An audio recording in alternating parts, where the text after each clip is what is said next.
Okay, good morning, everyone. Good afternoon, and welcome. We are on our third session of the Procurement Masterclass Guide to Working with Caltrans. So as we are gonna be starting very soon, I just wanted to make sure that if you just got in, put your name, your industry, and also your company name, your company down on the chat function, so then we can get to know you better, and then we'll get started. Yeah, just a few housekeeping items. So make sure you're in listening mode. And then please use the raise hand function if you would like to unmute and ask questions. And then also use the Q&A to post questions. So there are two ways to post questions. So you can either do it on the Q&A and then also in the chat. Although one thing I did notice is that if it is on the chat, it tends to get lost. So I can keep track of it better if it's on the Q&A. And then also there's going to be a webinar recording afterwards. So please make sure to visit your e-library, our e-library, and then also complete our survey when the webinar ends. And then just a few information about PACE. So some of you have been returning, so thank you for that one. And for the ones that are new, PACE is Pacific Asian Consortium and Employment. In this series, we are also, it's along with our program called the MBDA, Minority Business Development Agency, with the U.S. Department of Commerce. And so with that, what we do through PACE is one-on-one consulting. We do a needs and market assessment, help you develop business plans, and generally help you on whatever stage of the business that you're in. We also have an entrepreneur training program where we talk about strategic and comprehensive business strategies. And then we also have business courses, both online and offline. So we have a lot of many different webinars. So this one on procurement, but aside from this, we have one on marketing, operations, you name it. And then we also do small business financing, which means that we help out with loans and then also with any other types of access to capital that you may need. And then we also do employee hiring and workforce development, where we work with outplacement services and also retention strategies for your employees. Oh, one thing I always forget to mention is that our services through PACE is actually free of charge. So it's complimentary. And it's because we are run by different grants through different levels of government. So whether it's through the state of California, the city of LA, or a different city, or also the federal government. And that's why we can do a lot of the work that we do free of charge. And just a couple things about the MBDA Center. So we are as I mentioned, part of the U.S. Department of Commerce. And then the three things that we do would be providing access to capital, which means connecting you to different lenders, and then also, banks and investors, providing access to contracts, which means if you are looking to do government contracting, that's something that we can help you with, guiding you through the whole procurement process. And the last one is providing access to markets. So positioning, if you wanted to expand your client base to overseas, then that's something that we can help you with. And now, before I proceed, I just wanted to see if our guest, Andrew, so as I had mentioned before, we are now on our third series. So first one, we had done an intro to procurement, and then the second one, we did another part of the procurement process, and this one is RFPs. And so with that said, we have our two special guests. First is Andrew Barrera from PACE. So I'd like to give him the floor so he can introduce himself and then start the presentation. Okay, how do I let's see it? Okay. All right, So give me just a minute. We're going to pull up my slides.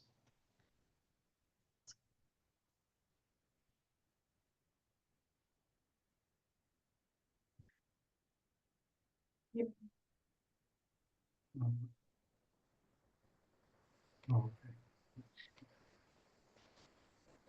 Okay. Pleasure to meet everybody. My name is Andrew Barrera. I'm a procurement relationship manager here at PACE. We operate several contracts for procurement and helping companies get financing and sourcing and securing contracts. And we really appreciate Caltrans working with us. We sit on their Small Business Advisory Council. And my colleague here, Christina, has done an excellent job in organizing. So this actual workshop is involving 3 different districts, Caltrans districts. So just know that there's contract opportunities available with all the districts up and down the state. And so my version is going to be short for right now. I'm hoping our other guest speaker joins us shortly. And but you can see here, so our workshop here is talking about bid proposals. So what I'm going to do is I'm going to share a few slides on the what are called the Caltrans Minor A and Minor B contract opportunities. So I'm going to show them, and I'm going to start off the webinar at least, so it's Caltrans related. But then when our guest speaker comes on, Jennifer, she's going to actually walk you through the proposal review, RFP review, and proposal development process. So just as you should know, there is no one type of proposal like a boilerplate that we can use. The state of California has 250 different types of departments and bureaus within the state. And each department may have a slightly different process or format that they use on bid proposals. But it's extremely important because at the end of the day, it's your proposal that's going to make a difference if you get the contract.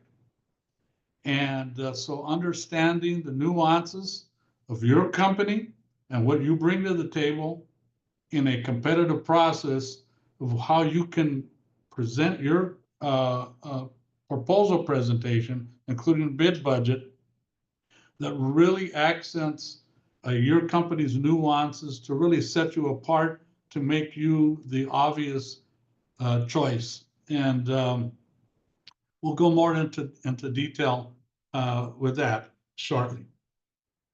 Okay, so I'm not sure if our contact, Lori from Caltrans, is here. If she's not, then I just want to go ahead and showcase her her logo.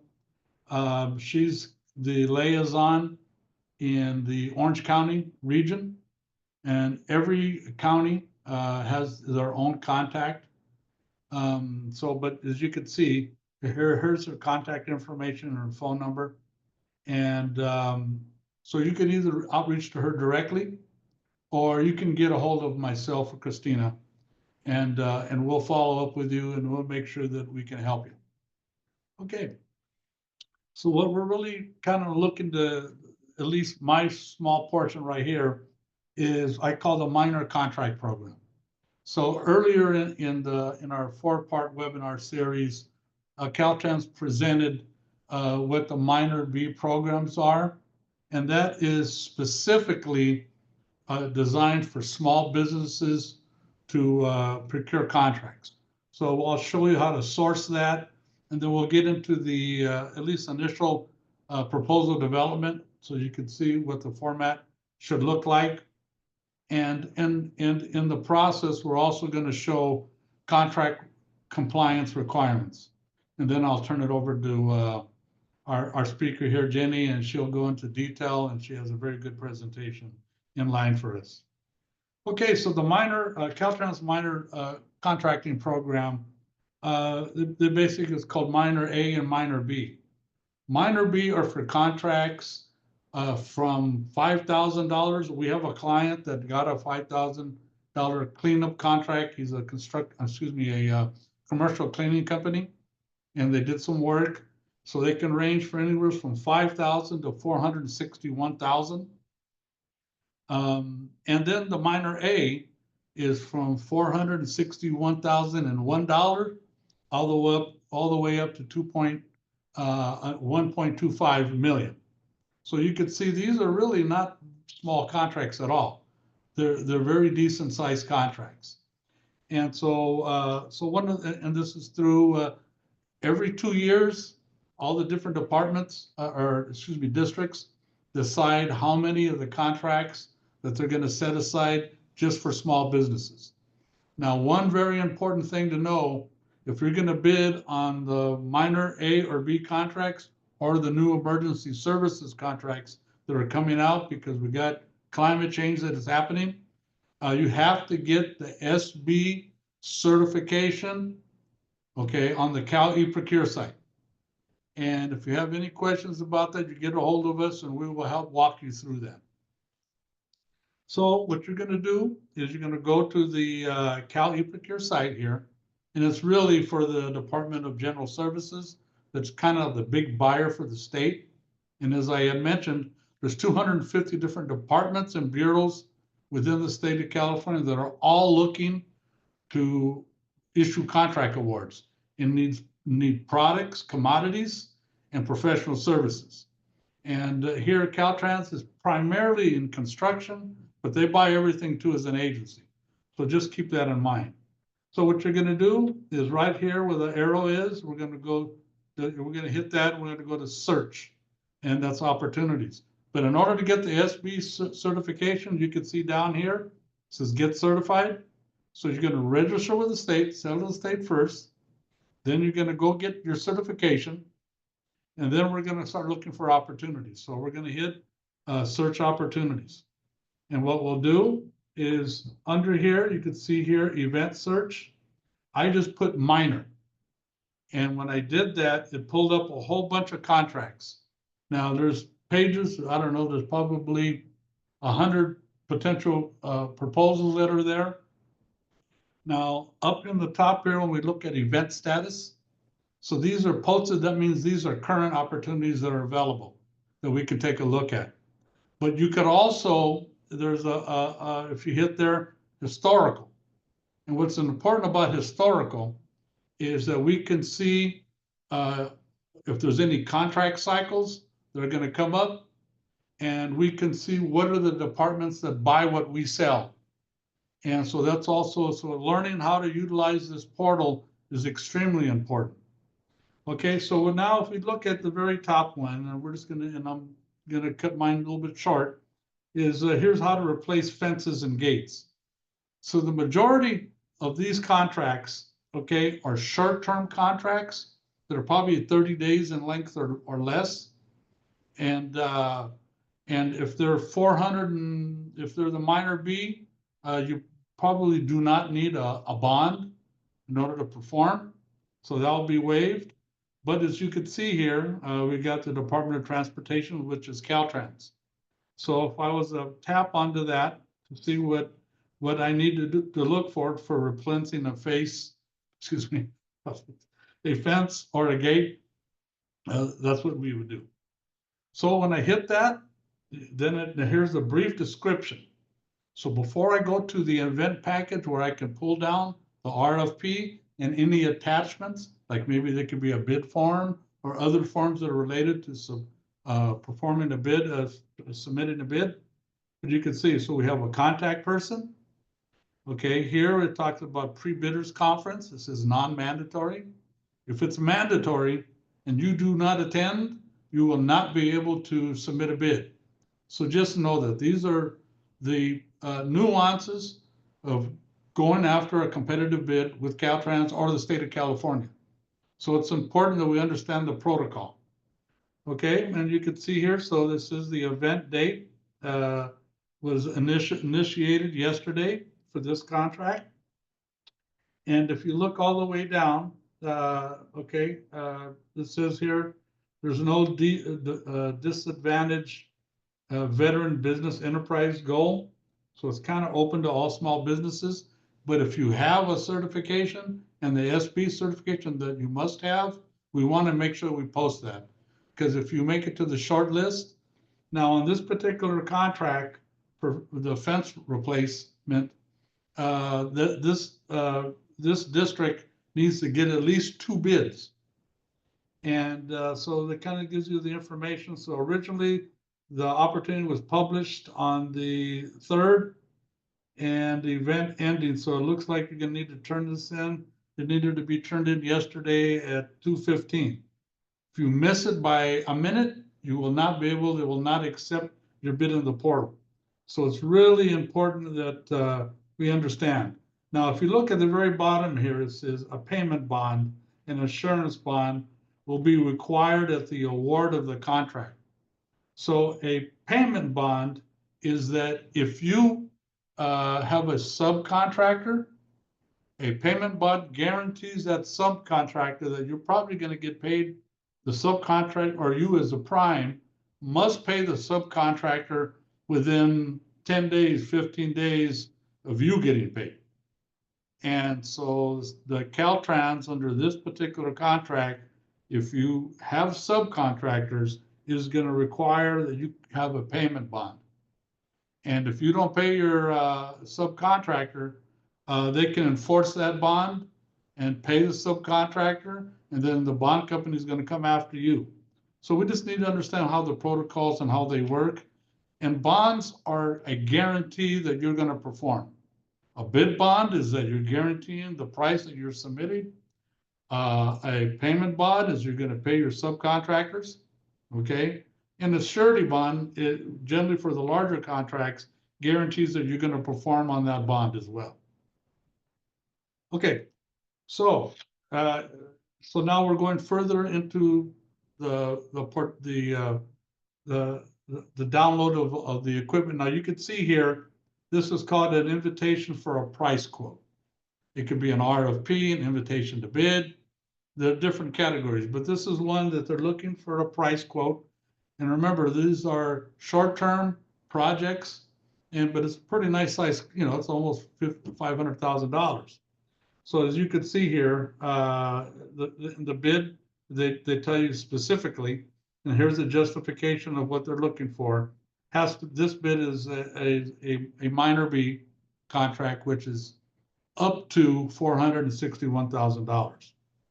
And as you see on the very bottom here, you must be certified with the state of California as and get the small business certification in order to bid. If you don't have it, you can't bid on it.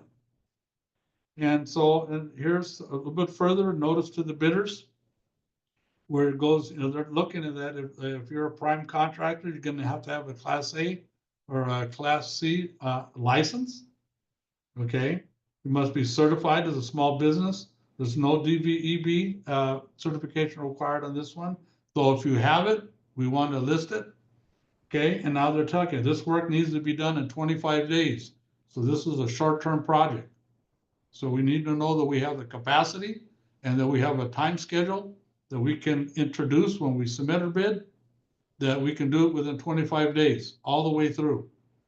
And as you can see here, now they're estimating this cost at $319,190. Now that doesn't mean that that's what you should do, because if you have a company that is equally qualified as you are, and they could do it for $310,000 because it's a competitive bid, okay, then that company may get the contract. So they're trying to alert you. And it's really important that you recognize these kind of pre-qualification contract compliance requirements to make you eligible. And as you start working through these types of contracts, you'll see that this is kind of standard, but you need to know it. Okay, and in the beginning, you may not understand what that means, but that's what it's about.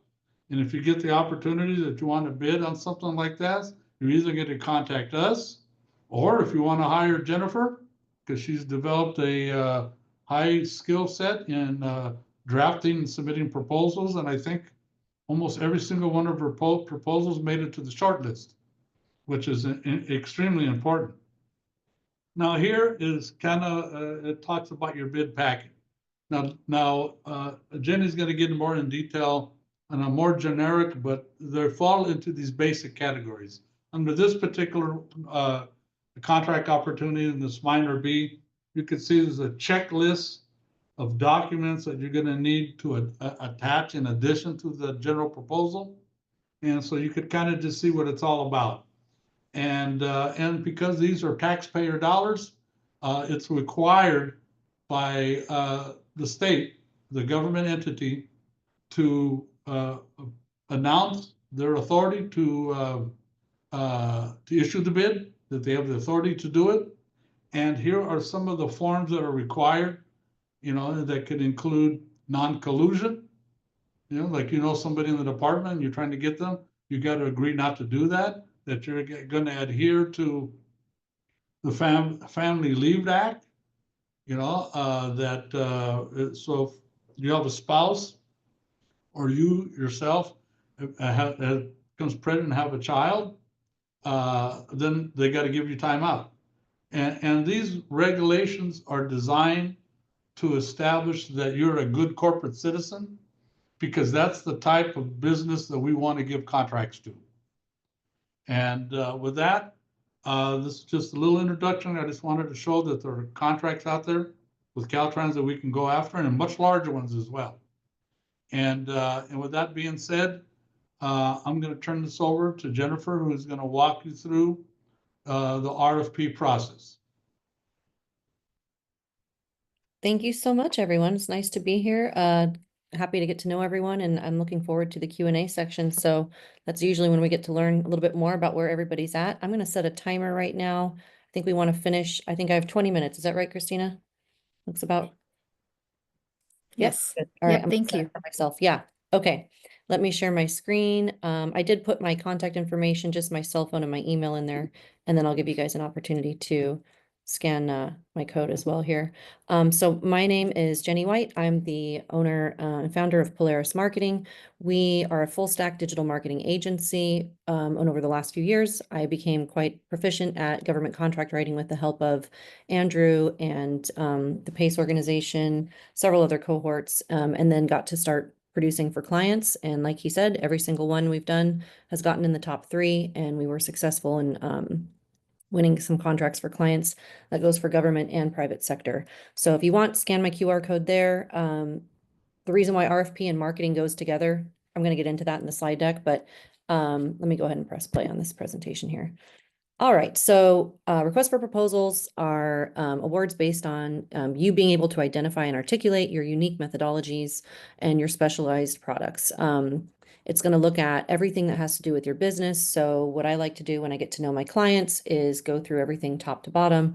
Obviously, if we can do that before there's a deadline and it's your first RFP, that's the best case scenario. So if you're in a position right now where you're looking at going out for government RFPs and you kind of don't know where to begin, or you've been starting to do this on your own and attending workshops, it's a really good time to go through this presentation. And then later I'll show you at the end of the deck what we do with clients to get them contract ready. So we like to analyze everything top down, up, backwards, forwards, inside out, right? Including competitive analysis and as much information as we can get. RFPs are going to look at your executive management and their credentials. So you always want to have your key staff, your key personnel, and understand what their past performance was, not only what they do for you currently, because that could be important. Requests for proposals always look at past performance. Like I said, what you and your entity have done, how long you've been in business, and then what your key personnel and high performers in your company have done previously. It's also going to look at competitive bid budget. Of course, it all comes down to like one of the second to last slides that Andrew showed you, which is here's the cost proposal. You have to fit within those parameters.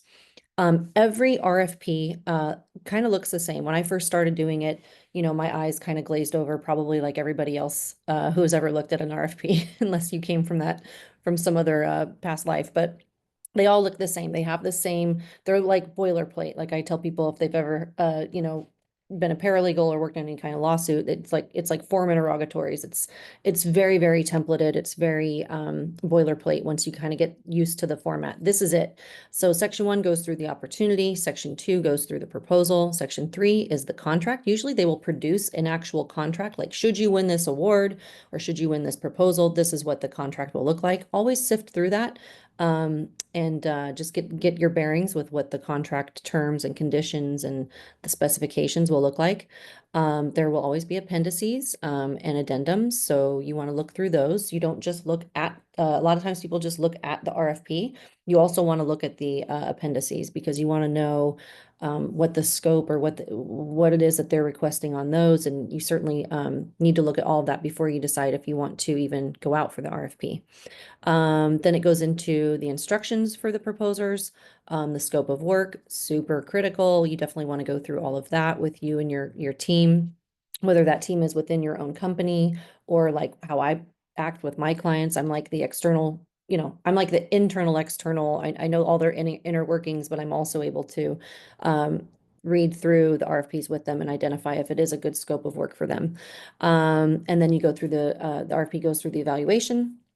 And what that means is how they grade the responses that they're going to be reviewing, and then a list of exhibits. So again, the last slide that Andrew was just showing was sort of the boilerplate items that you're going to go through as well, where it includes things like oh my gosh, there's all kinds, living wage ordinances, non-collusion, depending on the city, state, or county, different rules. So again, it's just stock in there. You just want to make sure that you are in compliance with those, and all of that will be included in the actual RFP. Then you're going to go through and look at the content checklist. Again, same thing every time. That's why I like to do all this with the client before we get there. Do we have updated resumes? Do we have your key personnel identified? Do we have an org chart?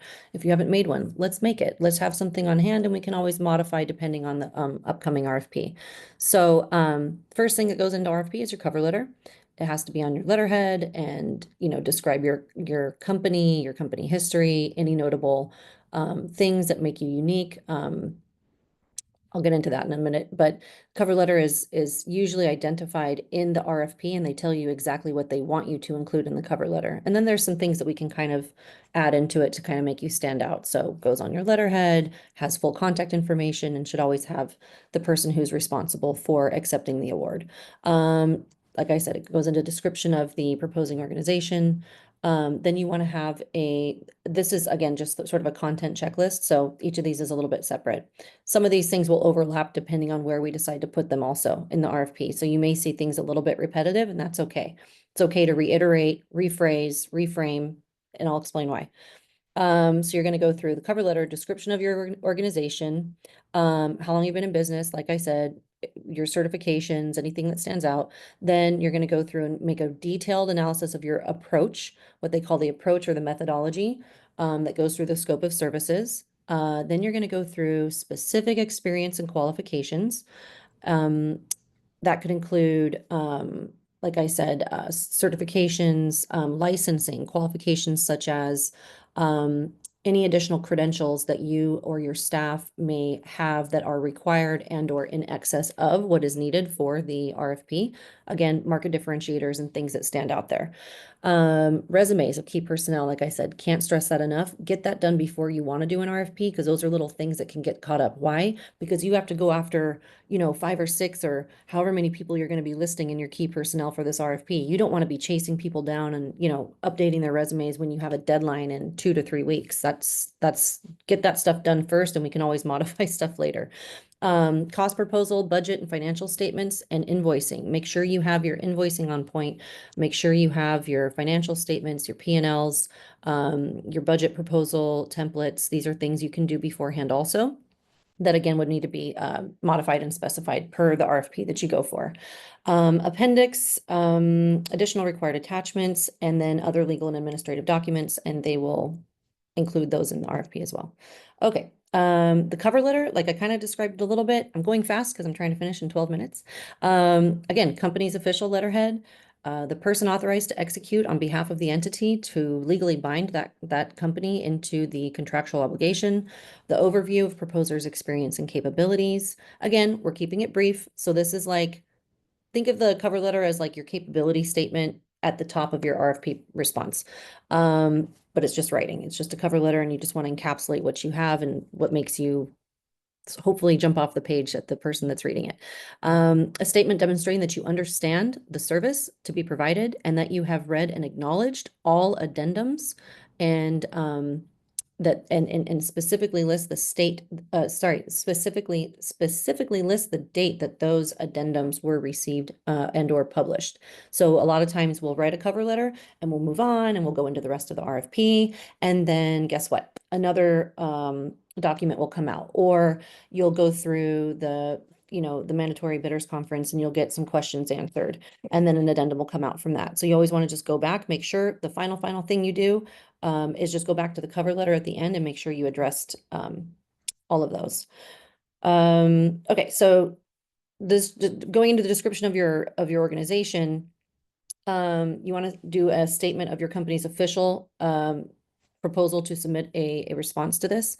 Describe the company's core expertise and competency, and really get into detail with the company's performance, the history, any notable accounts, recent government contracts, and always focus on similar agencies or similar scopes that you've performed. Sometimes they will state specifically that they want you to have a past performance or a reference specifically that is matchy to what their RFP is requesting. And sometimes, let's face it, we don't have that. But if we can create a corollary with a past performance and a past client that was potentially similar in scope, but a different entity type, we want to go ahead and mention that there. There's nuances to that. I'm not saying to not answer the question directly, but always draw off of your strengths and don't focus on not every single thing is matching. You want to identify your key service, your key product, and your market differentiators and your personnel differentiators. This is one of my favorite things to do with clients when I do a deep dive or a statement of qualifications. And I'll tell you why, again, when we get to that section. So you want to pay attention to all requested information. The scope of service is that you're going to really go into the demonstrating, number one, that you understand clearly what it is that they're asking for and that you are the right person for that job. And you have to apply, obviously, and comply with all applicable laws. If it's something that's requesting for, let's say let's say you're doing construction and the materials must be disposed in a certain way, and you have done that before. Just things that you want to acknowledge that may seem really germane to you. They may seem simple, but they're things that we want to address, especially if they've specifically put that in the RFP. Your response must show in sufficient detail your company's approach on how to perform this service. I can't stress this enough. You do what you do day in, day out. They don't know what you know. I don't know what you know. So if I'm writing your RFP with you and your team, I need you to explain things as detailed as possible. And even if it's a mundane, something that you think is a nothing burger, and why would anyone even mention that? Just mention it, because you'd be surprised how we can extrapolate that out into a really coherent and concise approach to detailing that within the RFP. And that goes a long way. So clear, logical, complete, and concise. So we don't want to go too far. We don't want to be superfluous, but we want to show scope and detail. So you must present a clear sequence of tasks to be implemented, not just day one, we'll start with this, and day two, we'll do that, but who's going to do it? Where will they do it? How will they do it? So on and so forth. Be sure to list your specialized skills and any state-of-the-art technologies. We're all incorporating different tech, whether it be from your payroll, from your, sometimes when it's an on-site, labor thing, we want to show that we have remote capability to track our employees, check in, check out, all kinds of stuff like that. So anything that we can show that's state of the art, and must include all any specific RFP delivery requirements and procedures. Experience and qualifications, you're going to go through the general description of your company. Again, like I said, these things may seem repetitive, but they happen at different places in the RFP for a reason. So keep spitting it out, saying it a different way, and saying it, add a little sizzle. That's why I said I've done marketing for 10, 15 years, longer, I don't know, 15 plus years. This is a perfect combination of my paralegal years and my marketing agency, right? So it's like legalese, but you're still kind of promoting yourself and marketing yourself. So even just something as simple as a general description of your company is an opportunity. So the range of services and technologies provided, again, unique capabilities and experiences. This is where I love to get into your market differentiators, what makes you new, different, cool, gives you an advantage and edge, so on and so forth. And then your key management and staff resumes, any higher education or special licenses that you have, and permits. Qualifications that directly address the service request, and all licenses and permits, please make sure they're current and not expired. That same thing goes for your certifications.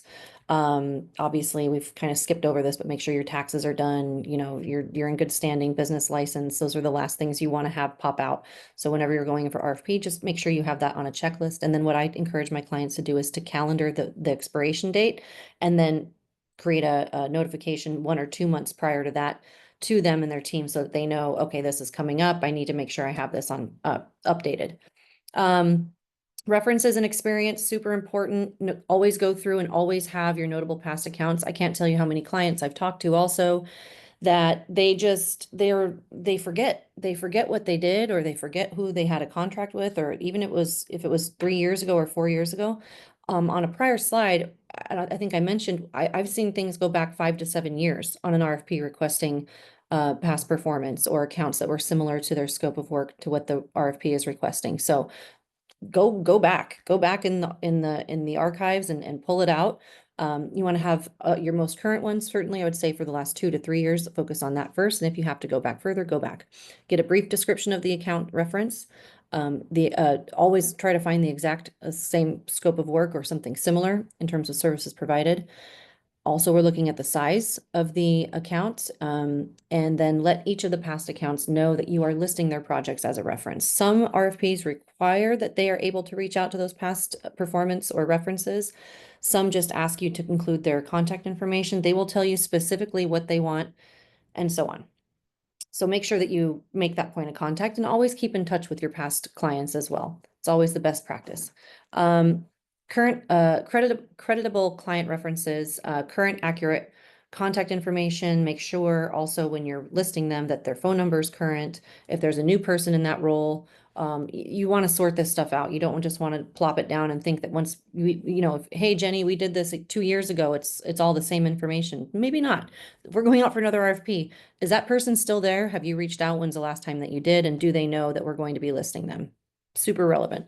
That make sure obviously that person knows, they actually have knowledge of the work that you've performed.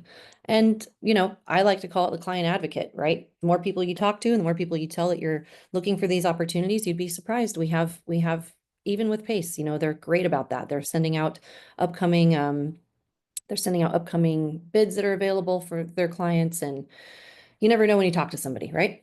Okay, so the cost proposal and financial statement goes through project budget and the cost breakdown. So you want to look at itemized costs broken down over year. I've seen some that get into weekly, monthly.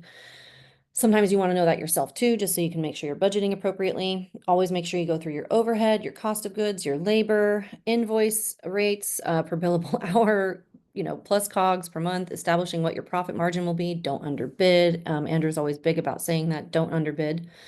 That's stuff we always want to go through with a fine-tooth comb. So go through the CPI, inflation, cost of living adjustments, increases for duration of contract, and always, always, always talk to your broker.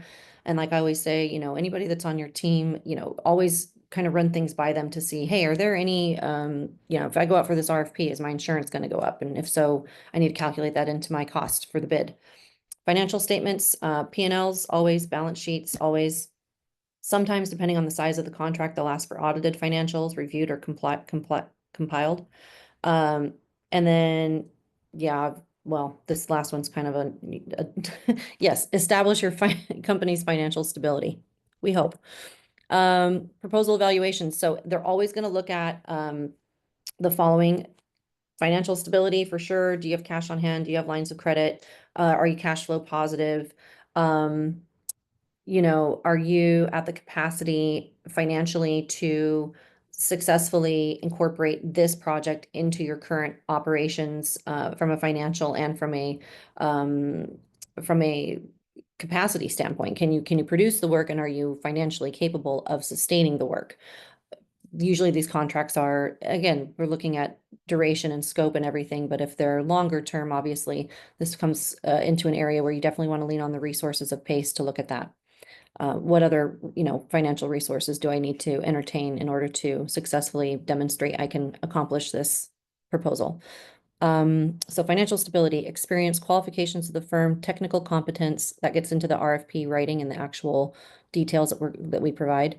Personnel management program, are you winging it, or do you have an HR team? That's where I kind of got into some of that state-of-the-art technologies, or if you have an outsourced team helping you with HR and scalability and all of that. We mentioned that. We get into that.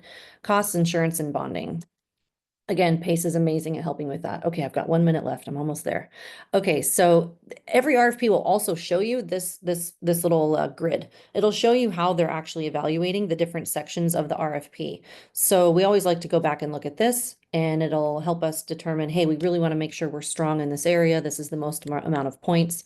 So always look at that in your RFP. And like I said, the short list, that's where you want to get. You always want to get in that top 3 to 5. It gives you they get you a notification letter. They choose 3 to 5 candidates. They ask for additional information, sometimes a best and final. They schedule an interview. You go to the interview. You can bring your key personnel. Don't overdo it. Make sure everybody's prepped. Make sure everybody knows the drill. And again, we can help you with all that. And Andrew and them, everybody at Pace is amazing at helping their clients be ready to get that contract. That's the goal. That's what we're all doing this for. And notable benchmarks and procedures. Like they said earlier, please adhere to all timelines. You can't be 1 minute late. Understand how they want you to produce the information, when they want you to produce it. Make sure you understand all the dates. There will usually be a date on the, page at the top of the RFP that will go through the timeline and like the notable dates. So you always want to look at that. Calendar it. I calendar it now for me and my clients and whoever I'm working on the RFP with. I'm like, okay, pre-bidders conference is this date. Questions are due on this. I mean, I put the date, the time, the link, the everything. Do yourself a favor, get organized so that you know when you're going through your week. Like I manage multiple clients. So I know who's due, when, how, where, what, why. Did they know? Did they get the notification? Did they get the alert? Start calendaring this for yourself. It really helps. So acknowledgement of the RFP amendments. We always want to acknowledge everything. Okay, I'm on my 20 minutes. Let's see what else. Obviously, compliance with all laws and regulatory requirements, insurance and bonding. Again, PACE can help you with that. Reporting and performance standards, if it's a federal contract, I did want to mention this. If it's a federal contract, we can go through the Freedom of Information Act and request the prior contract and the prior award from the contract administrator. And if it's a state contract, we can, meaning city, county, or state, we can request that through the Public Records Act. So it's a little bit of a way to reverse engineer the information that came out from the prior awardee, the prior contract. And this gets into the SOQ, and I'll just do 1 minute on this real quick. This is, again, what I like to do with clients when they're getting ready to be when they're getting ready to go out for a contract. You'd be surprised what we actually put into an SOQ when we do it with the client, as well as this is something that gets requested by different entities for qualified vendors. So it's just, why not? If you've gone through and gotten your NICs and gotten your certifications and you did your your capability brief, or your capability statement, this is the written component of what goes into an RFP, and then we can repurpose this and use it over and over again. But if it comes directly from the entity, then again, you've got your document on hand. So like it says here, it's typically used as a screening step to establish a pool of vendors, businesses, or individuals to provide a product or service that are then qualified and then eligible to submit responses to a request for proposal. So get in there. It's the first thing you should do. It did cut it off. Looks like it did cut it off. I don't know if that link's going to work, but I know we switched this from yeah, it doesn't. I don't know if it's going to work right here. Let's see. I just tried to scan it myself. You have my contact information in here. If you guys can if you want to email me, you can email me, but that is pretty much it. I think I did it. Well, thank you so much, Jenny, and thank you, Andrew. That is such a whole bunch of information in less than an hour. So can you just imagine what we would have if we had more than that, right? If we had an hour and a half. So at this point, let me, first of all, your contact information, it is on the chat. So if it is cut off, I had put down her information on the chat. And then I think what I wanted to start with the questions is that someone had asked about a proposal, a sample proposal. And I know if you can repeat how you can get proposals that have been submitted in the past, because I know you had mentioned it in your prior slide. If it's state, from the Public Records Act, and if it's federal, it's from the Freedom of Information Act. You can get you mean to get the previous award? The Yes. contract?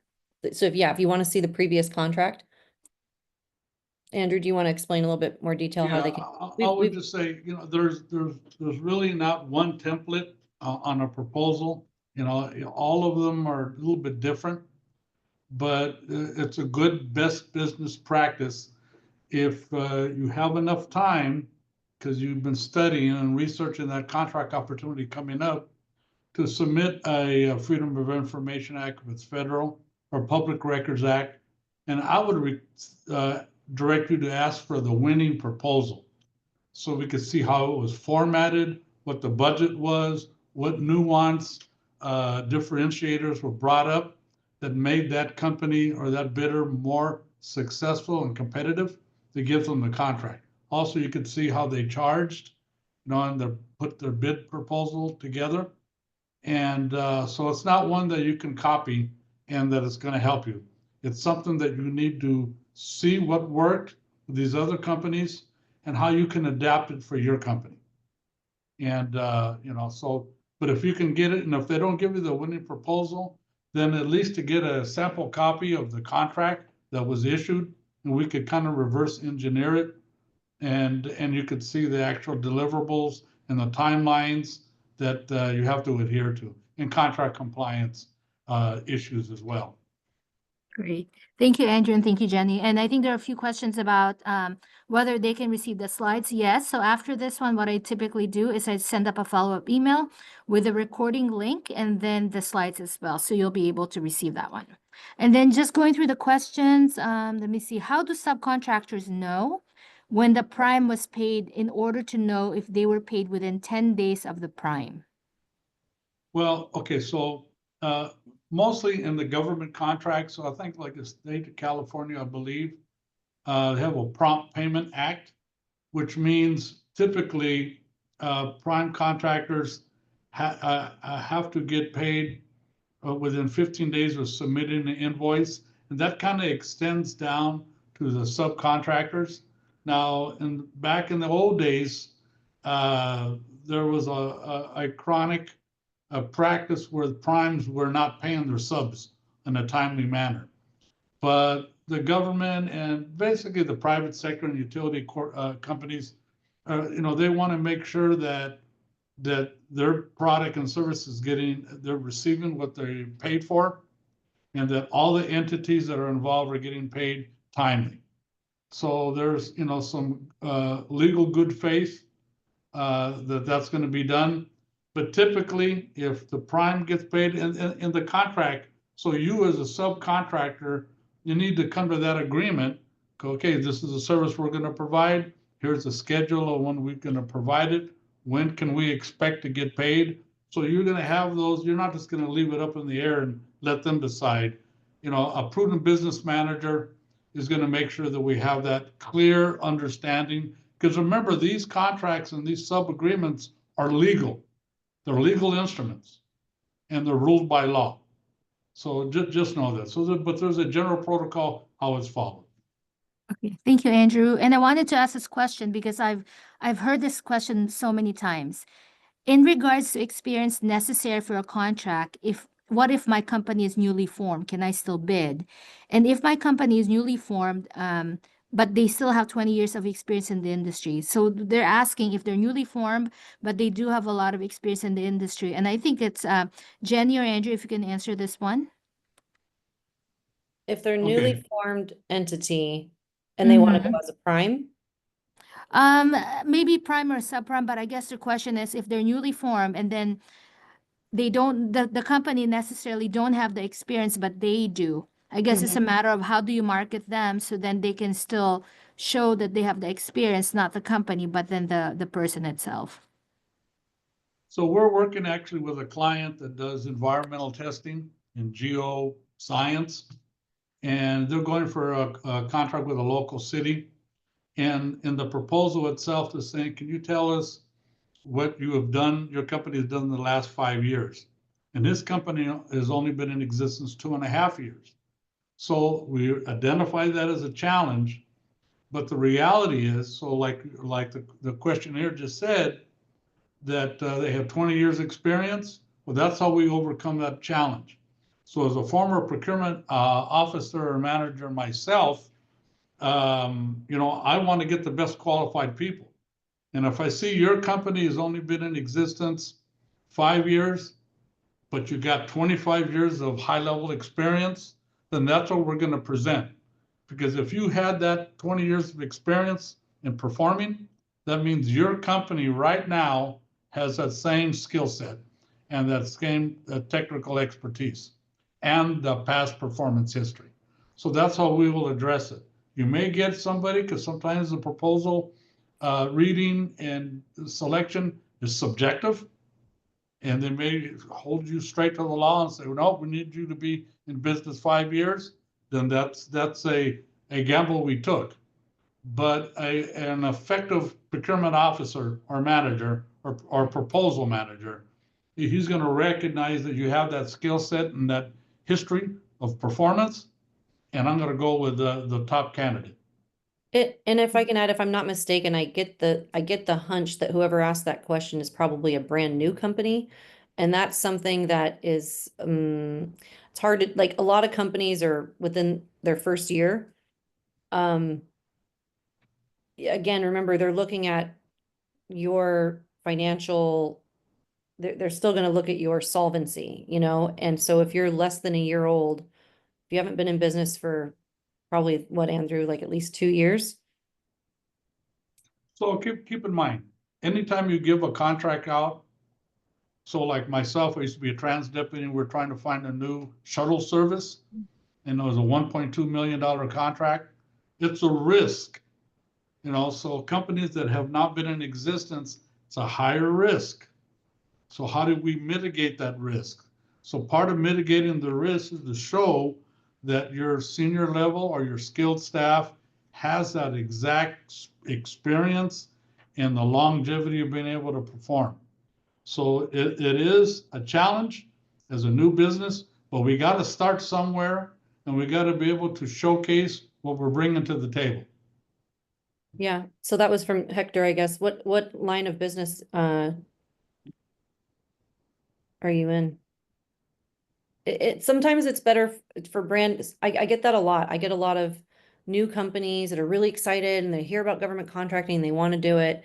And then it's like peeling an onion, you know? And then it's also like, well, start peeling the onion now and get yourself prepared for a year or two excavation. Okay, so with construction, it's a good sub and prime kind of thing, you know? So yeah, it's a process. Yeah, and keep in mind, in construction in the private sector, there's not it's much easier. You know, so building relationships, Yeah. establishing your network, making sure that you have the talent to perform. You know, those are all important factors in getting a contract award. Great. Well, thank you so much. We have a few more questions. However, we don't have the time to actually go through it.